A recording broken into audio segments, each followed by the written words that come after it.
To ke ajiya mun zo tun ɗazu kuma kina taɓa baban lalaba-lalaban jaka. Haba, ki bani kuɗi na in wuce mana. Gashi. Nawa ne kike ban? Naira 50 ce. Naira 50 ne ran ɗauko ki tun daga tasha kawo ki hannu. To ni kowa haka yake kawo ni.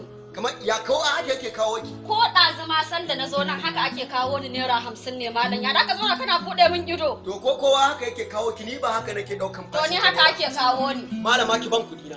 Ya ran ɗauko ki tun daga tasha Naira 50. To ni haka ake kawo ni. Ni ba na ɗaukan fasinja Naira 50. To shi kenan.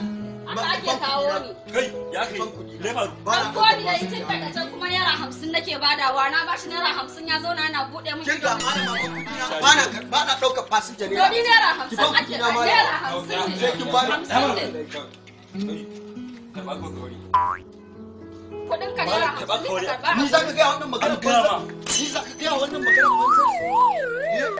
Ni za ka gaya wannan magana banza? Ni za ka gaya wannan magana banza? An sai ka bashi. A'a